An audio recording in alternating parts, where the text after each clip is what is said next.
When I was 9 years old, I started my first business, and it wasn't even my idea.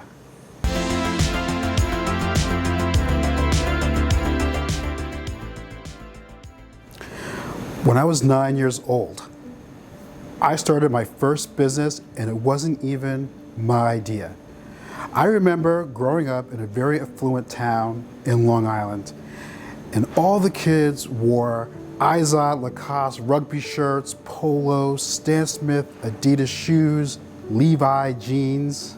I used to shop at a discount store called Wilco. We wore whatever's on clearance because we didn't have so much money when I was a lot younger. I really wanted to have school clothes at 9 years old because I remember entering the 5th grade and saying to myself, I'm going to be in grade school and I want to look my best. I want to really fit in this time. And so I asked my parents, hey, when we go to back to school shopping, I really want to get, like a Izod Lacoste Polo, the one with the alligator on it, and those Levi jeans that my friends are wearing, and those Adidas sneakers. And my parents would say, that's really not in our budget this year, so we'll probably end up going to Wilco again, but we'll do our best to find something as close as possible. And I remember saying to myself, that's not going to be enough. I need to really fit in, and that's not going to work. And so I said to my parents, what do I do? Well, my dad had an idea. He said, you can start a business. You could sell something. And I'm like, Dad, I'm 9 years old. What am I going to do, at 9 years old? Sell lemonade? How am I going to make money selling lemonade? He said, actually, I was thinking you could sell tomatoes and cucumbers because we have so many. And we have a great harvest every year. We grew up on a sort of a small farm, and we had all kinds of vegetables, but we were always in excess of tomatoes and cucumbers. And he said, we'll get one of those cable things, those cable reels, you can stand it up, put a tablecloth on top, and we'll just sell tomatoes and cucumbers. And you know what? That's what I did. It was a self-serve farm stand where I sold tomatoes and cucumbers, 3 cukes for $1 and 2 tomatoes for 50 cents.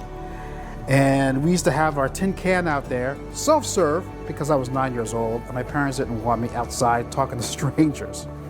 So I remember being in the house in the summer, watching all the cars drive by, pull over, and put their coins and dollar bills in that tin can while they took their tomatoes and cucumbers.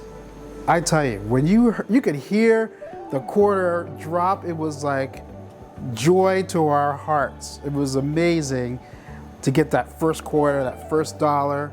That happened every single day. Would you believe that we raised about $250 every summer? That might not sound like a lot of money. That might sound like a night on the town for one, right? But in 1979, at 9 years old, that was huge.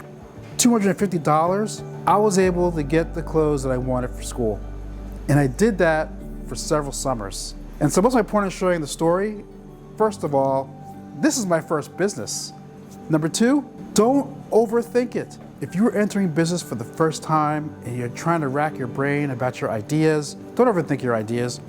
My dad taught me that if you have a motivation, guess what? You'll find a way.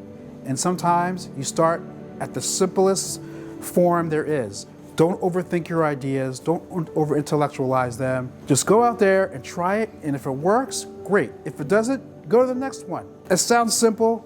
It is. We overthink everything, especially in the digital age where information is widely available on any subject or any topic or issue. So go out there, start your business, don't overthink it, and that next idea may not actually be your idea. It might be someone else or an idea that finds its way to you. And on that note, until next time, be blessed and be encouraged.